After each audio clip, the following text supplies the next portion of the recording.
All right, everybody, it's story time. This is a manifestation that I had last year. I found myself in a really tough situation where I needed to catch a flight and it was basically impossible. So let me go ahead and share the story. So last year in April, I was getting on a flight to go to Kenya. This is my first time ever going to Africa. And I was going to Kenya to see somebody who I had met online for the first time, who is my girlfriend. And I was so excited to meet her in real life and go to Kenya and see the safari. I made this like 100-point checklist of every single thing that I needed to do, everything that I needed to pack.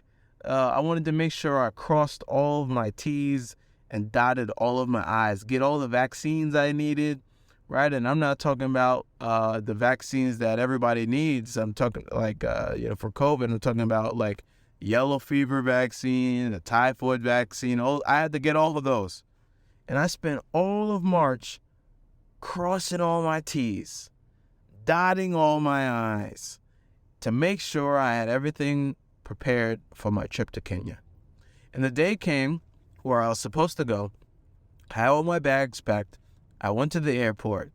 I got on the line where you're supposed to check the bags, and then they called me up. Right, come on over, sir. I go on over. I got a folder ready, prepared with every single paperwork I could possibly need.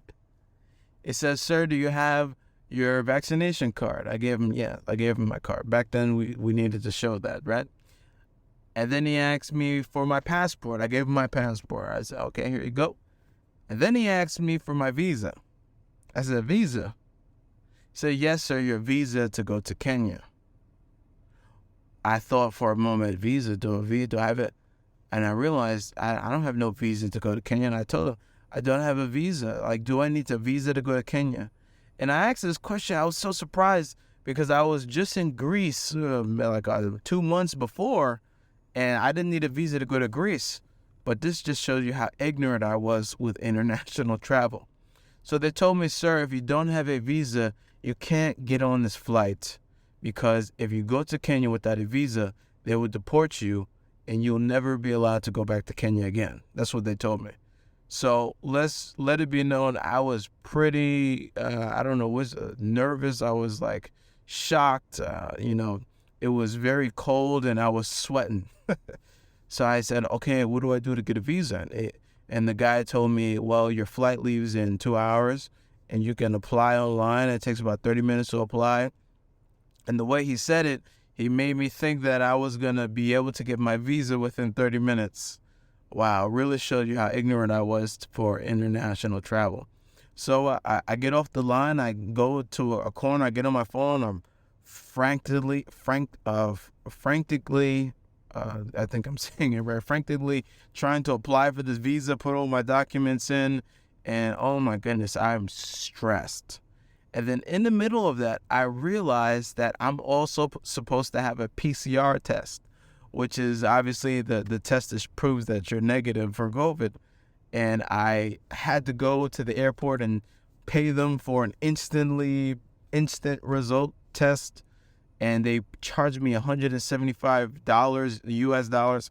And I'm like, oh my goodness, I'm stressed out of my mind. So I finished applying, and then I realized, okay, like it's not like I'm not gonna make my flight. There's no way I'm gonna make my flight.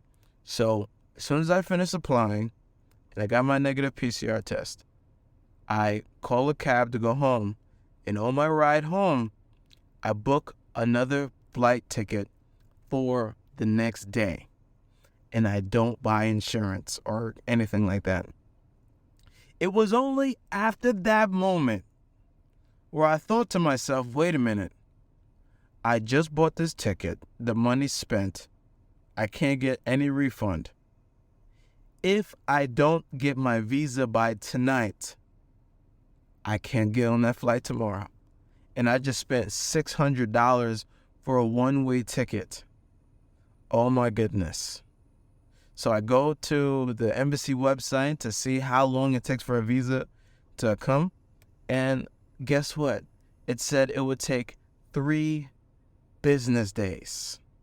And guess what day that was? Friday. I'm so happy I can laugh now, but I was not laughing back then. It was Friday, so that meant that Saturday, Sunday, those days didn't count. Monday, Tuesday, Wednesday is when my visa would be approved if it would take 3 business days. So I was, oh my goodness, I was like, oh my God, I can't go to Kenya. How can I go to Kenya? I just spent all that money on the next flight. It's not like I can get my money back. But then I had a moment. And I think this is an important moment for everybody who has been studying manifesting your subconscious mind, especially Neville Goddard. I had a moment where I thought, listen, if all this manifesting crap really works, I'm going to make it work now. I'm going to do it today.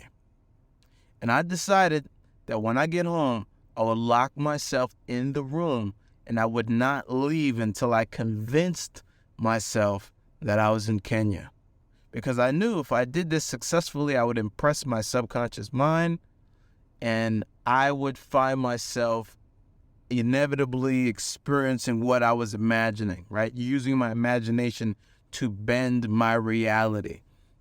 So I did that. I went home. I did this meditation for about an hour. I was visualizing myself in Kenya, 7,300 miles away from New York, visualizing myself on the Airbnb that I booked with my arm on the couch, the armrest. And I did that for about an hour and I ended up falling asleep. And then I woke up. I wasn't sure if I did it or not. And I tried to do it again. I wasn't sure if I was really doing it or not. There wasn't any transcendental moment. I was just trying to visualize it. And I did it again for the second time. For some reason, after the meditation was going on for like 35 minutes, I had stopped. I didn't continue to do the meditation. And it was very early in the morning at that period of time now. It was like 2 a.m. And I figured, you know what? In Kenya, because they're 8 hours ahead, it's probably 10 a.m. over there. Let me call the embassy and see if my visa was approved or see if there's anything that I can do. When I called the embassy, the person on the other line was asking me, hey, what's your name? They asked me, when was I supposed to come? And they asked me then what was my question. I told them, hey, I'm applying for this visa. I'm not sure what's going to go on. I have a flight tomorrow. And the guy was angry with me on the other line. And I was confused on why he sounded so angry. What was his attitude? And I said, sir, what's the problem? You sound so upset with me. And he said, because you're calling us about your visa and we already gave it to you. And I said, what? Well, no, you didn't. I'm looking right at my computer and it says that it's not approved. It said, sir, stop playing these games. We've given you your visa. And I'm like, what are you talking about? So I hit refresh on the page, and sure enough, my visa went from not approved, well, actually it was saying processing, to approved. And I said, oh my goodness, it worked. It worked. I'm going to Kenya. Oh my goodness, my money is oh man, it was so emotional because I really was so upset. I spent all this time and I wasn't going to go to Kenya, but it had worked. Now, let me tell you something. It is serious that whenever you manifest something, you always feel like it would have just happened anyway. You always feel like it was just a coincidence. Maybe even you're thinking that right now. Well, how do you know that you wouldn't have just had that happen anyway? Well, this manifestation was a big deal to me because I had actual evidence to show me that I wouldn't have gotten the visa because their website had clearly stated it was going to take 3 business days. But also, when I went to Kenya for the second time, many months later, when I applied, I didn't get it overnight. It actually took 5 days for my visa to come the second time. Whenever you manifest something, don't allow yourself to fall into the thoughts that this is just a coincidence. or this would have happened anyway. Because then you slide back down the slippery slope of being an unconscious creator. But knowing that this is not a coincidence, knowing this wasn't just going to happen anyway, it was because of those meditations that I've done. That's why this happened. And I also believe, even though I wasn't 100% sure that I had done it while I was using the meditation, I believe that I had created it in my first meditation when I was visualizing being on the couch in Kenya and I fell asleep, which is a big secret to being able to manifest or impress your mind effectively, feeling that visualization just as you drift off to sleep. And that's exactly what I did in the first meditation. So that's a story of mine of how I manifested catching my flight, even though I shouldn't have been able to catch the flight. I shouldn't have been able to get the visa. But instead of looking at the outside world for confirmation, I went within and created my own confirmation. And that rearranged the series of events that I was supposed to go along with. I know, some very interesting stuff. Stay tuned. I'll see you tomorrow. My name is Evan Yearwood.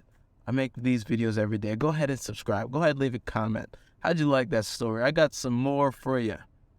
Take care and bye-bye.